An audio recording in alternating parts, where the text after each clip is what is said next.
If you've been following me for any length of time, then you know how much I encourage you to get out from behind the computer to meet and to talk to people. And there's one aspect of getting out and meeting people that has a lot of baggage behind it, and that is the dreaded coffee date.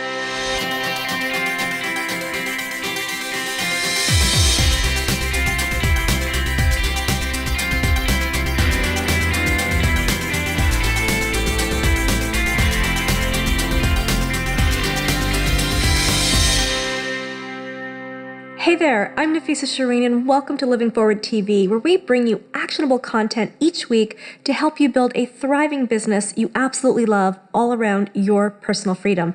And each week, we also include a free resource that you can download and use in your business so that you can accelerate your results. Oh, the dreaded coffee date. I don't think there's an entrepreneur that hasn't been on their fair share of them with nothing to show for it except jitters from too much coffee and frustration from wasting precious time. Maybe you can relate to some of the things I've heard. All they did was talk about themselves. They only wanted to sell their stuff to me. They wanted to recruit me into their business opportunity. I don't think that person's an ideal client. They just don't seem to have any money. They just wanted my contacts, right? This list goes on. And then what follows from that is usually, well, that was just such a waste of time. And yet, despite knowing or feeling that this may be a waste of time, so many still go on these coffee dates. Why? Well, there's a number of reasons, and at the heart of it is usually a desire or a hope that somehow this invite will lead to business. And the thing is, although they can, they rarely do. The question is, how do you transform this very standard request from a colossal waste of time into conversations that lead to cash? It can be done. It's all about intention, strategy, and leadership. In your download today, I give you an outline on how to respond to these requests so that they're productive and eventually profitable. Remember, when someone wants to connect with you, that's a really good thing. And it's an opportunity for you to choose whether you're going to lead or be led. You see, the most important thing is for you to connect, not the coffee date itself. As a general rule, I don't do coffee dates. Now, that doesn't mean I don't meet with business contacts in a coffee shop. Like many of you, my office is in my home, and it's not an appropriate place to meet with business contacts. And a local coffee shop can substitute just beautifully for a meeting room or a boardroom. The thing is, there's a big difference between intentional and a structured meeting and just having a cup of coffee with someone to get to know them. As really, what that is a social appointment. And there's nothing wrong with meeting someone socially if that's what your intention is. But if your intention is to build a business relationship, then coffee meetings that result in no outcome are extremely frustrating. And the thing is, most coffee meetings don't result in anything because they aren't set up to ever have an outcome. A typical scenario is that you go to a networking event, you meet and make a connection with someone, and then in the follow-up, they invite you for coffee. Like they say, hey, let's go for coffee sometime. And the intention that's set up is to get to know you and for you two to see how you can support each other in your businesses. Now, without a specific intention and agenda, and even I would say a screening process to make sure this is someone you really should be taking your precious time to meet with, it's pretty hard to achieve a desired outcome since one was never on the table to begin with. And unfortunately, a lot of these coffee dates can turn into one long brain-picking session, which is even more frustrating. Can you imagine the CEO of a corporation accepting an invitation to coffee without knowing the background of the person inviting them, or not even knowing what the agenda is going to be out or having a firm topic for the meeting? Of course not. We know they wouldn't do that. Their time is so valuable. They don't go and meet out with anyone unless they know who they are and what they intend to achieve at that meeting. And as a CEO of your business, your time is just as valuable, and I give you full permission to have the same high standards for yourself. For some reason, as entrepreneurs, there seems to be this unwritten rule that you need to focus on relationships and not sales. And so these initial meetings are not set up to accomplish business at all. Now, we know a CEO would never do this, nor would most corporate professionals in their corporate role. But somehow, even corporate professionals, when they cross the line to entrepreneurship, all of that goes out the window.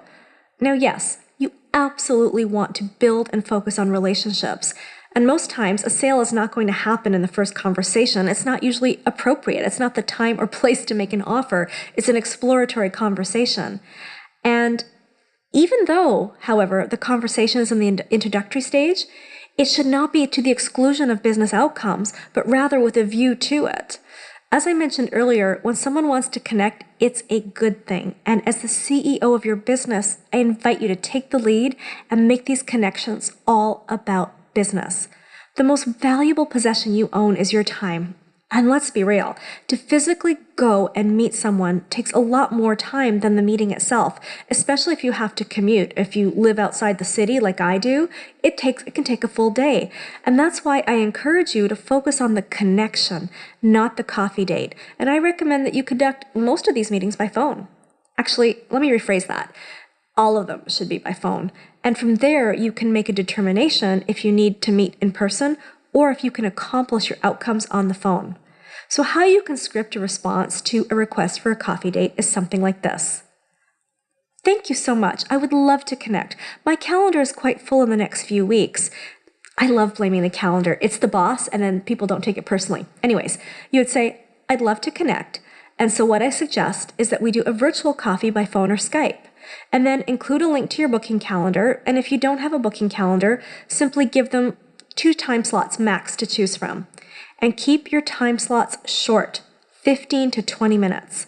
By doing this, you take a leadership position and you put really important professional boundaries around your time and your expertise.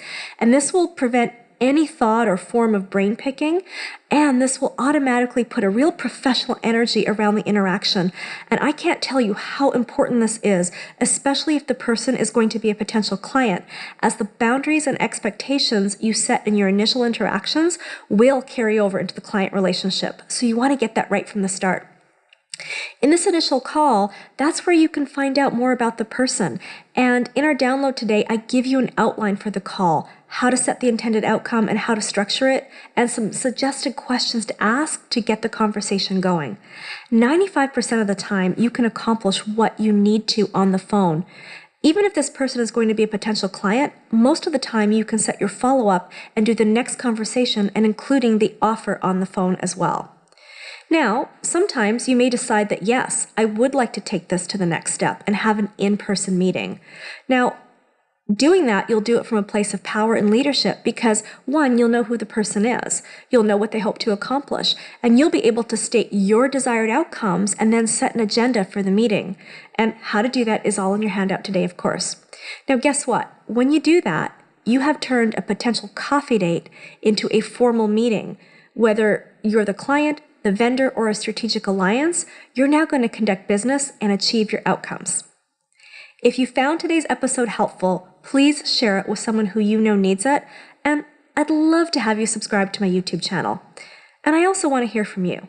Leave me a comment below and let me know what you found most helpful today. And if you have questions or need more help, then I'd love to invite you to join me in the Living Forward Facebook community. I come to you live each week on After the Episode to take your questions.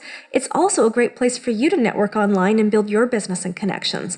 Simply go to livingforwardcommunity.com, click the Join Now button, and I'll see you on the inside.